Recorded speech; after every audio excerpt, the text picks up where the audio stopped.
Hey guys, welcome back to my channel.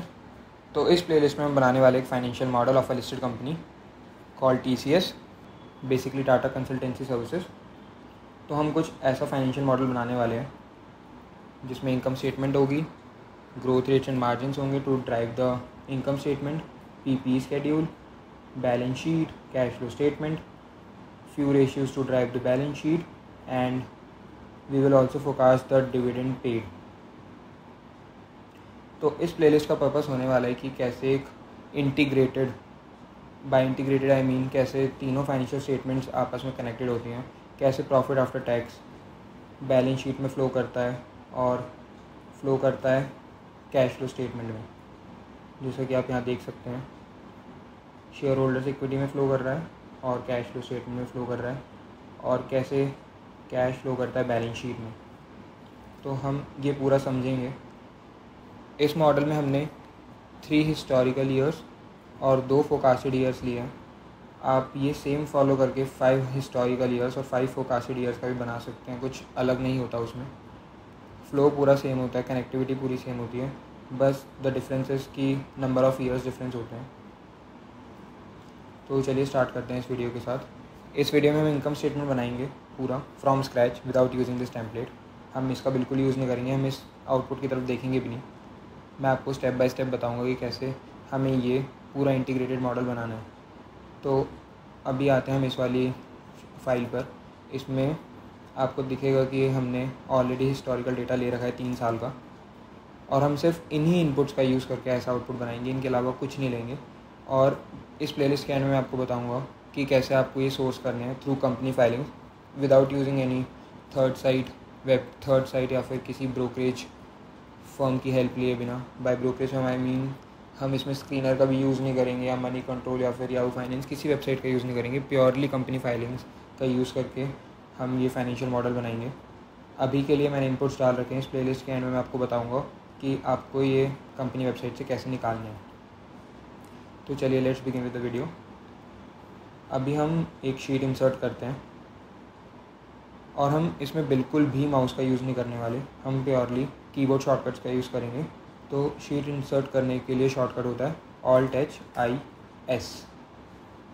तो यहाँ पे हमारी शीट इनपुट हो चुकी है, और इसका हम नेम चेंज करते हैं। नेम चेंज करने के लिए शॉर्टकट होता है Alt+HOR। एक सेकेंड, Alt+HOR, यस। तो अब आपको यहाँ दिखेगा, यहाँ पे कर्सर आ चुका है। So we can change the name. हम इसका नाम रखते हैं फाइनेंशियल मॉडल, एंड हम इसमें बिल्कुल इंडस्ट्री कन्वेंशंस यूज़ करने वाले हैं। हम जैसे इंडस्ट्री में काम होता है बिल्कुल वैसा ही मॉडल एक बिल्ड करके देंगे। तो सबसे पहला स्टेप होता है इंडस्ट्री में कि आप जब भी किसी एक्सेल फाइल पे काम कर रहे हो तो उसकी ग्रिड लाइंस हटाना। तो ग्रिड लाइंस हटाने के लिए शॉर्टकट होता है Alt+WVG। तो यहाँ ग्रिड लाइंस हट चुकी हैं, एंड फर्स्ट कॉलम को हम विड्थ देंगे 0.5। उसके लिए शॉर्टकट होता है Alt+HOW। तो हम यहाँ करते हैं इसको 0.5। अब हम यहाँ पे आउटपुट शीट से इसको कॉपी कर लेते हैं, फाइनेंशियल मॉडल TCS, राइट। अब हम यहाँ लिखते हैं इनकम स्टेटमेंट, इसको किया बोल्ड। इसको हम लिंक करते हैं इस साल के साथ, and we will drag it to right, क्योंकि 2024 तक का वहाँ पे हमने ऑलरेडी लिखा हुआ है, तो हम यहाँ डायरेक्टली लिंक कर सकते हैं। अब इस वाले सेल में हम यहाँ लिखेंगे this+1 फॉर 2025, एंड फॉर 2026 यहाँ पे हम इसको पेस्ट कर देंगे Ctrl+Alt+V। देन फॉर्मूला के लिए we need to press F। यहाँ पे आपको जो भी ऑपरेशन करना है उसके किसी भी अल्फ़ाबेट के नीचे अंडरलाइन दे रखी होगी, you need to press that alphabet on keyboard. जैसे फार्मूलाज में आपको F के नीचे अंडरलाइन दिख रही होगी, so you need to press F, तो F पे आ जाएगा एंड प्रेस एंटर। तो यहाँ पे फार्मूला पेस्ट हो चुका है। अब हम इसकी फॉर्मेटिंग कर लेते हैं। तो हम इसमें सेल्स फिल करेंगे, उसके लिए शॉर्टकट होता है Alt+H। यहाँ पे हम लेते हैं अभी ये वाला कलर, ठीक है। अभी आगे मूव करने से पहले मैं आपको बताता हूँ कि आपको अगर शॉर्टकट्स नहीं याद हो रहे तो कोई इशू नहीं है। आपको क्या करना है, आपको सबसे पहले कोई भी अगर ऑपरेशन करना है विदाउट यूजिंग माउस, और वो इस टैब में है कहीं पे, इफ़ यू नो कि वो कहाँ पे है, तो आपको ऑल्ट प्रेस करना है। फिर उसके बाद यू कैन सी यहाँ पे फाइल पे जाने के लिए F है, होम पे जाने के लिए H है, इंसर्ट के लिए N। तो यहाँ पे सबको एक एक अल्फ़ाबेट अलॉट करा हुआ है, तो हमें होम टैब पे ही रहना है। तो होम टैब के लिए you need to press H। उसके बाद सपोज़ हमें अगर इंसर्ट करनी है रो, तो आपको यहाँ दिख रहा है इंसर्ट के नीचे I है, तो you need to press I। And to insert cells, insert sheet, rows, यहाँ पे सबके अलग अलग अल्फ़ाबेट्स दे रखे हैं। फॉर इंसर्टिंग अ रो हमें बोला you need to press R, तो मैंने R प्रेस की, तो यहाँ पे एक रो इंसर्ट हो गई। यहाँ पे कुछ था नहीं, इसलिए आपको पता नहीं चला होगा कि रो इंसर्ट हुई कि नहीं हुई, बट यहाँ पे इंसर्ट हुई। चलो मैं आपको ऊपर फिर भी करके दिखा देता हूँ। यहाँ पे के लिए मैं 1 लिखता हूँ। अब यहाँ पे शॉर्टकट मेरे को याद हो गया है, Alt-H-I-R। अब ये 6 से 7th रो पे चला गया ना, क्योंकि यहाँ पे इसके ऊपर एक रो इंसर्ट हो गई। So that's how you can use shortcut keys. तो जब भी आप प्रैक्टिस करेंगे तो एक टाइम के बाद आपको शॉर्टकट कीज़ याद होने लगेंगी। So that's the way for using the actual shortcut keys. तो अब चलिए वापस आते हैं मॉडल पे। अभी हमें पता है ये तीनों हिस्टोरिकल ईयर्स हैं, तो we need to press Ctrl+1। Ctrl+1 के बाद हम इधर कस्टम पे जाएंगे, इधर जनरल के आगे insert double inverted commas, I double inverted commas के बीच में प्रेस स्पेस एंड A। तो ये एक्चुअल ईयर्स हो गए जो हमारे पास एक्चुअल डेटा है जिनका। और इधर आके Ctrl+1 अगेन, अभी हमारे एस्टिमेटेड ईयर्स हैं, तो again double inverted commas space E। तो ये एस्टिमेट्स हो गए। अब हमें पता है सबसे पहली लाइन आइटम हमारी होती है रेवेन्यू की, तो हम यहाँ लिखते हैं रेवेन्यू, और इसको हम आउटपुट शीट के साथ इनपुट शीट के साथ लिंक कर देंगे। यहाँ पे हम आए, फर्स्ट इज दिस, इसको हम राइट की तरफ ड्रैग कर देते हैं। तो हमने यहाँ पे इनपुट्स हार्ड कोड कर लिए, और फॉर्मेटिंग भी हम यहाँ से ले लेते हैं, या चलो यहाँ से नहीं लेते, मैं आपको दिखाता हूँ कि फॉर्मेट कैसे करते हैं इनको। इस डेटा को मैंने सेलेक्ट किया, अगेन Ctrl+1, आइए कस्टम में, we need to select this format, no not this, या okay this will also work. तो हमें यहाँ पे एक भी डेसिमल नहीं चाहिए, तो हम ये डेसिमल्स हटा देते हैं। और 0 के लिए हमें चाहिए कि लाइक ये क्या हो रहा है, अगर कोई नंबर पॉजिटिव है तो उसका फॉर्मेट ऐसा होगा कि पहले 3 नंबर्स, फिर उसके बाद कॉमा, फिर 4th नंबर, जैसे यहाँ पे इन्होंने सैम्पल दे रखा है, मतलब जैसे हम इंडिया INRs में लिखते हैं नंबर्स को वैसा। फिर उसके बाद अगर कोई नंबर नेगेटिव है तो उसको एक तो ये रेड कलर कोड कर देगा, और सेम फॉर्मेट रहेगा पॉजिटिव वाला, कि लाइक ये जो नंबर है इसके आगे माइनस का साइन और रेड कलर में होगा ये, और बिल्कुल एग्जैक्ट वैसे ही होगा जैसे पॉजिटिव है। और इसके अलावा अब हमने जब यहाँ पे ऐड किया है सेमीकोलन, तो हमें एक थर्ड टाइप ऑफ नंबर चाहिए। If number is 0 then it should be blank, then okay. तो आपको दिख रहा होगा यहाँ पे इनकी फॉर्मेटिंग हो चुकी है।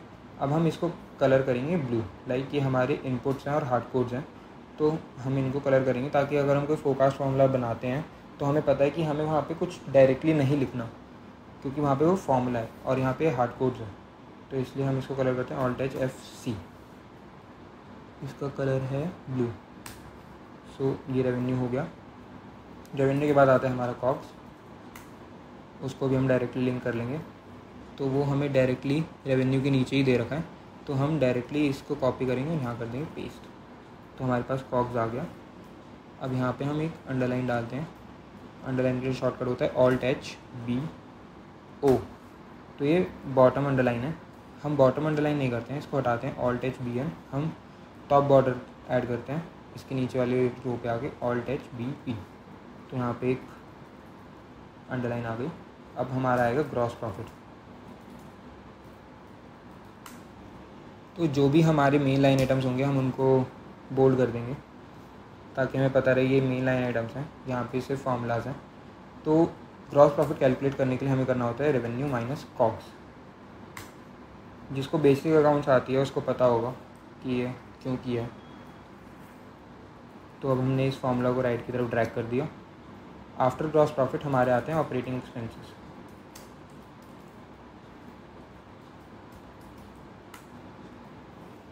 वो भी हमें इनपुट्स में दे रखे हैं, तो we will select our operating expenses. इसको हम करते हैं राइट की तरफ ड्रैग, फॉर्मेटिंग हम ऊपर से लेते हैं कॉपी, Ctrl+Alt+V।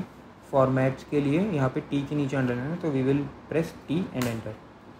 तो एक सेकेंड, लेट्स अनडू दिस। तो ये हमारे ऑपरेटिंग एक्सपेंसेस इनपुट हो गए। Again Alt H BP।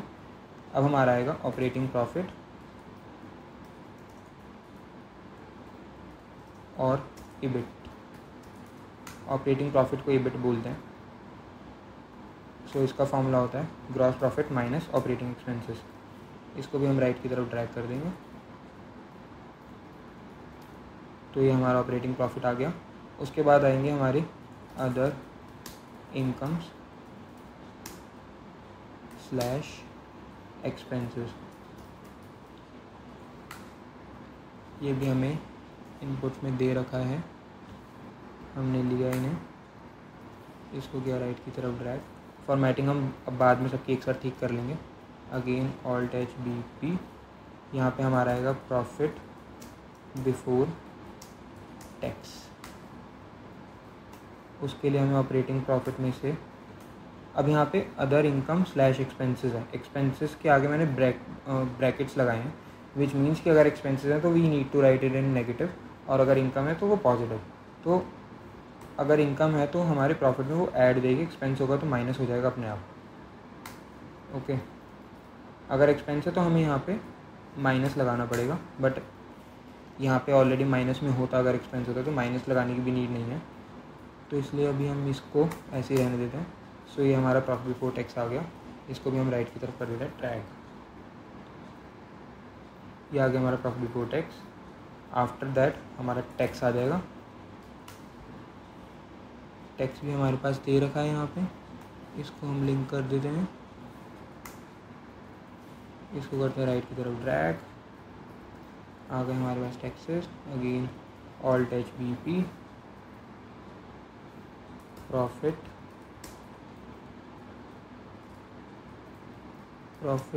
After tax. तो अगर हम अपने प्रॉफिट बिफोर टैक्स में से टैक्स माइनस कर दें तो हमारा प्रॉफिट आफ्टर टैक्स आ जाएगा।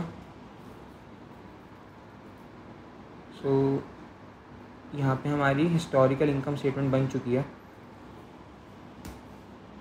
इफ़ यू वांट तो मैं आपको यहाँ पे लॉजिक एक्सप्लेन कर देता हूँ इनकम स्टेटमेंट का।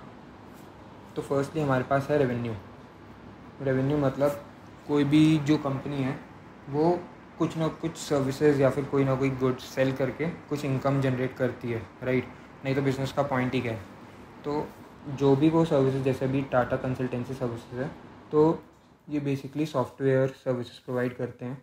तो उससे उनका जो रेवेन्यू होता है वो हमें यहाँ गिवन है, ठीक है। अब जो इनका रेवेन्यू होता है, इनकी बेसिकली ज़्यादातर कॉस्ट इनकी मैन पावर की होती है, क्योंकि यहाँ पे हम कुछ मैन्युफैक्चर तो कर नहीं रहे, यहाँ पे हम प्योरली सर्विसेज प्रोवाइड कर रहे हैं बाय ह्यूमंस। कोई अगर सॉफ्टवेयर क्रिएट करना है या फिर ऑलरेडी कोई सॉफ्टवेयर बना रखा है, उसके लिए उन किसी को कंसल्ट करना है, तो वो एक इंसान ही करेगा। तो यहाँ पे जो भी मेजर कॉस्ट होती है वो एम्प्लॉयज़ की ही होती है, कोई मैन्युफैक्चरिंग रिलेटेड कॉस्ट ज़्यादातर नहीं होती। तो कॉस्ट में उनके वो आ जाते हैं। अब जो डायरेक्टली हमारे वेरिएबल कॉस्ट्स होते हैं वो सारे ज़्यादातर कॉग्स में आते हैं। अभी ऑफिसेज वगैरह को हम इसमें कंसीडर नहीं करते क्योंकि वो हमारा डायरेक्टली रेवेन्यू को इम्पैक्ट नहीं करता, तो वो सब कॉग्स में आ गया। वो अगर हम माइनस कर देते हैं तो हमारा ग्रॉस प्रॉफिट आ जाता है।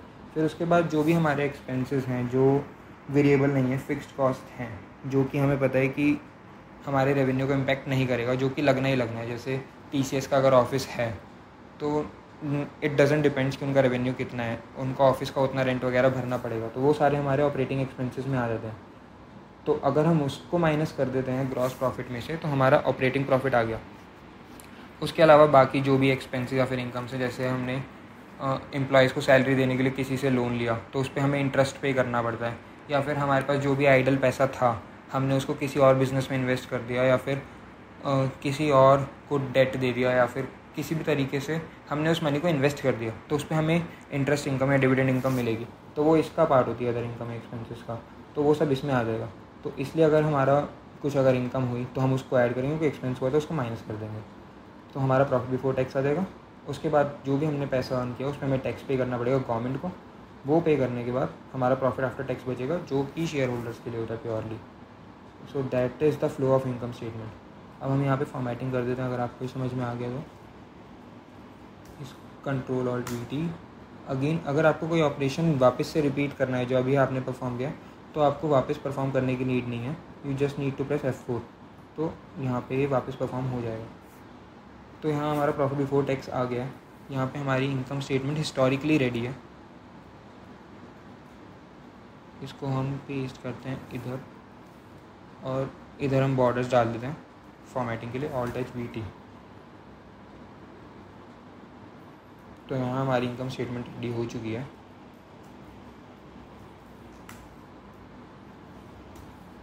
ठीक है, अब हम इसको फोकास्ट करते हैं। अभी फोकास्ट कैसे करना है, उसके लिए हमें इनकम स्टेटमेंट को फोकास्ट करने के लिए हमें ग्रोथ मार्जिन्स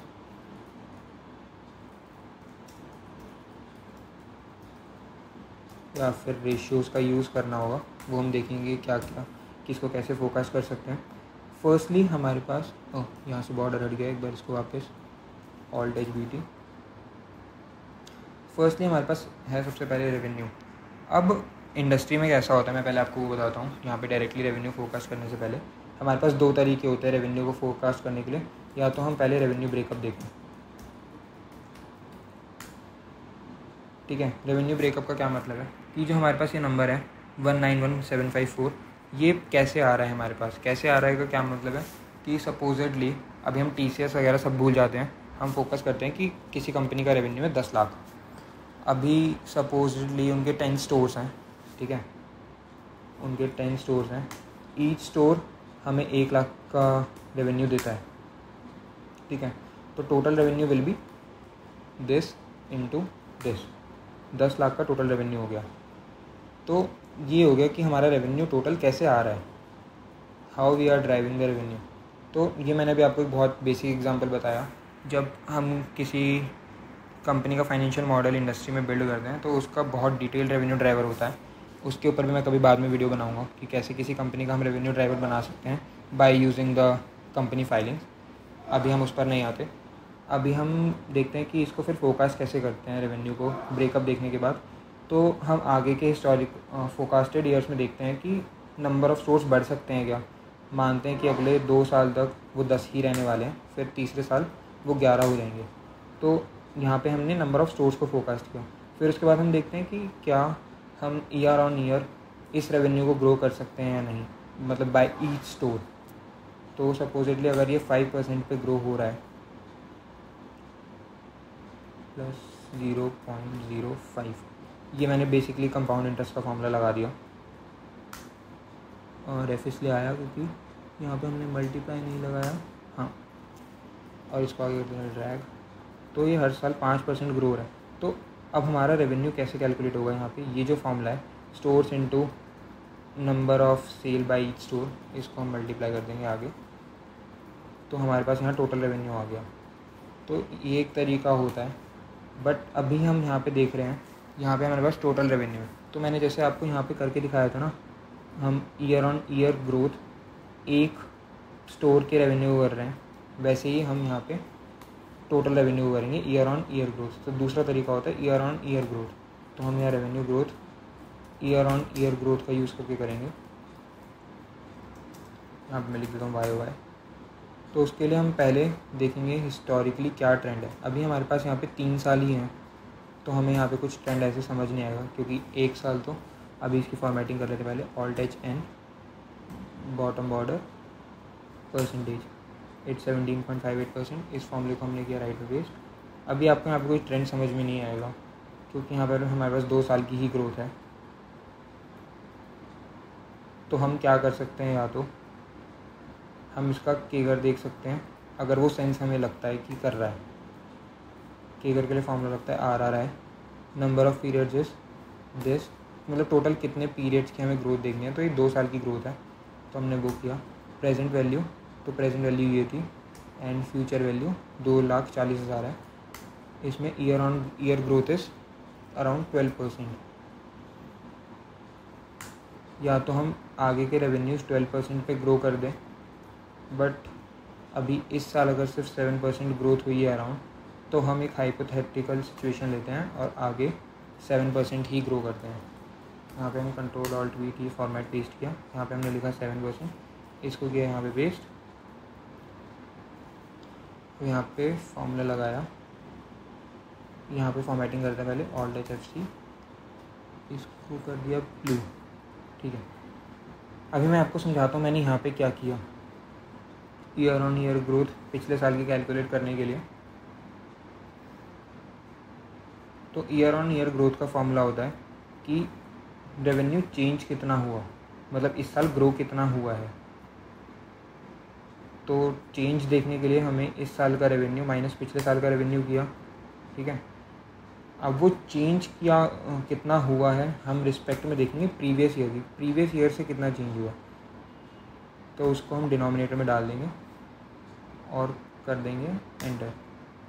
अभी ये फॉर्मूला ठीक से वर्क नहीं कर रहा, हम यहाँ पे इन्वर्ट वो लगाते हैं ब्रैकेट्स। अभी इसको हम फॉर्मेट देते हैं ये वाला, तो आप देख रहे हैं यहाँ पे सेम चीज़ आ रही है। तो हमने यहाँ पे -1 करके वही किया है कि बेसिकली जो D4 है वो 2 बार हमें ना लिखना पड़े, एक बार डिवाइड कर माइनस कर दिया। बेसिक मैथ से अगर आपको चाहिए तो हम ये वाला फंक्शन नहीं लगाते हैं, इसको ही करते हैं Ctrl+A+C और यहाँ पे Ctrl+A+V। इसको हमने यहाँ पे पेस्ट किया, इसको डिलीट, इसको हम करते हैं राइट की तरफ drag. Again you can see same आ रहा है आंसर। अब ईयर ऑन ईयर ग्रोथ के लिए हमें कंपाउंड इंटरेस्ट का फॉर्मूला लगाना है, तो हमने इस सेल को सिलेक्ट किया इनटू, अगर ये इतना ही है प्लस इसमें हमने ग्रोथ मल्टीप्लाई कर दी। तो इसका बेसिक मीनिंग ये है कि जो अभी हमारा नंबर है उसका 107% कितना होगा। अगर ये 100% है तो 107% कितनी वैल्यू होगी, तो वो हमारे पास आ गई। इसी को हम राइट में करते हैं पेस्ट, Ctrl+Alt+V+F। तो अब हमारे पास दोनों साल के फोरकास्टेड रेवेन्यूज़ आ गए। इसका फॉर्मेट हम यहाँ से लेते हैं Ctrl+Alt+V+T, इधर भी F4। यहाँ पे बॉर्डर्स आ रहे हैं तो Alt+H+BN, एक बार वापस Alt+H+BT, ठीक है। तो हमारा यहाँ पे रेवेन्यू फोरकास्ट हो चुका है। इसके बाद हम कॉग्स को फोरकास्ट करेंगे on the basis of COGS margin. तो सिंपली मार्जिन का मतलब अगर मैं आपको एक्सप्लेन करूँ, सपोजिटली XX मार्जिन है तो इसका मतलब होगा जो भी XX है ये डिवाइडेड बाय रेवेन्यू। XX मतलब जैसे यहाँ पे XX का मतलब हो गया यहाँ पे कॉग्स, तो COGS by revenue is COGS margin. तो ये मैंने क्यों बताया था अभी आपको आगे समझ में आ जाएगा। यहाँ पे हम कॉग्स डिवाइडेड बाय रेवेन्यू 59.75%, इसकी फॉर्मेटिंग हम यहाँ से ले लें, इसको करते हैं राइट की तरफ पेस्ट। तो ये अराउंड 60% हमें दिख रहा है कॉग्स मार्जिन, तो हम इसको सिंपली फोकस कर लेते हैं। यहाँ पे करते हैं इसका फॉर्मेट पेस्ट 60%, इसको भी किया यहाँ पे पेस्ट। तो अब इसको फोकस करने के लिए अभी हमने यहाँ पे परसेंटेज कैलकुलेट की कॉग्स डिवाइडेड बाय रेवेन्यू, तो अब यहाँ पे हमें कॉग्स बैक कैलकुलेट करनी है इसी फॉर्मूले से। सो अब ये रेवेन्यू का ही 60% हमें पता है, तो रेवेन्यू इनटू कॉग्स, तो हमारे पास कॉग्स आ गई। वापस यहाँ Ctrl+Alt+V+F, ऊपर से हम फॉर्मेटिंग ले लेते हैं। तो हमारे पास यहाँ ग्रॉस प्रॉफिट भी आ गया फोरकास्टेड ईयर्स का। उसके बाद ओपेक्स को हमें फोकस करना है, ऑपरेटिंग एक्सपेंसेस को बेसिकली। तो ओपेक्स के लिए अगेन हम ओपेक्स मार्जिन लेते हैं, उसका formula again operating expenses upon revenue. जैसे मैंने आपको बताया था कोई भी अगर मार्जिन है तो उसका मतलब वो रेवेन्यू से डिवाइड हो रहा है। उसका फॉर्मेट यहाँ पेस्ट, इसको करते हैं राइट की तरफ ड्रैग। अब हमें दिख रहा है ये अराउंड 15% है, तो हम यहाँ से फॉर्मेटिंग लेते हैं और यहाँ पेस्ट करते हैं। इसको करते हैं 15, Ctrl+C Ctrl+V। अगेन इसको फोकस करने के लिए 15% इनटू हमारा रेवेन्यू, इसको करते हैं राइट की तरफ ड्रैग। फॉर्मेटिंग हम बाद में देख लेंगे एंड में।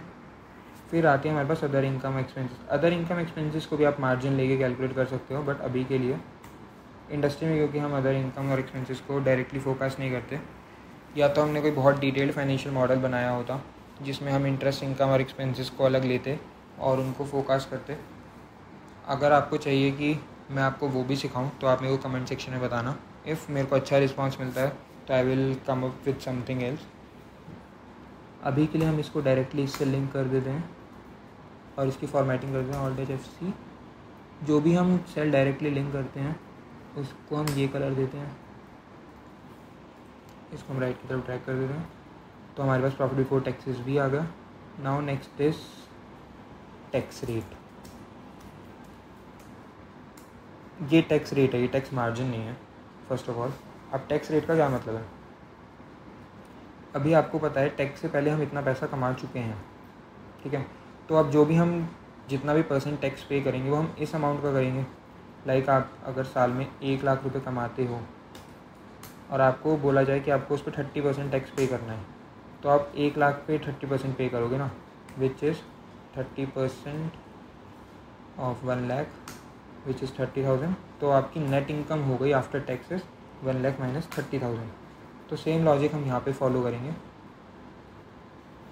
तो ये 30,000 जो है ये 30% है इसका 1 लाख का, है ना। तो यहाँ पे हमें पता है जो 13,238 है ये कितना % है इसका, हमें वो कैलकुलेट करना है टैक्स रेट में। So it is 13,238 divided by profit before tax. इसकी फॉर्मेटिंग ऊपर से लेते हैं, यहाँ किया इसको पेस्ट, Ctrl+C और यहाँ राइट की तरफ आ गए। आपको दिख रहा है ऑन एन एवरेज हमारा टैक्स रेट 25 to 26% चल रहा है। तो हम इसको यहाँ 25.5% ले लेते हैं। तो अगेन जो हमारा टैक्स है वो होगा 25.5% of 68,166, being the same logic जो अभी हमने यहाँ पे अप्लाई किया। इसको मैं हटा रहा हूँ, इसको हम करते हैं राइट की तरफ पेस्ट। अब हम पहले फॉर्मेटिंग ठीक कर लेते हैं सबकी।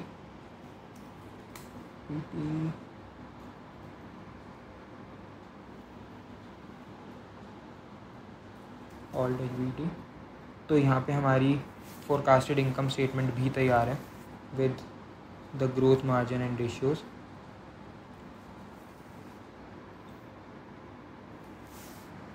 तो हमने इनकम स्टेटमेंट तो बना लिया with our forecasted net profit. अब आगे की वीडियो में हम देखेंगे कि कैसे हमें बैलेंस शीट और कैश फ्लो स्टेटमेंट बनानी है और कैसे उनको इंटीग्रेट करना है ताकि हमारा पूरा मॉडल ठीक से रन करे। हम कोई भी असम्पशन चेंज करते हैं, कोई भी हिस्टोरिकल इनपुट चेंज करते हैं तो कैसे हमारा आउटपुट चेंज होगा। So this is all for this video. I hope you like this video. अगर आपको कोई डाउट्स हैं या कुछ भी आप चाहते हैं कि मैं फाइनेंस से रिलेटेड लेकर आऊँ, please let me know in the comment section. For the rest, thanks for watching.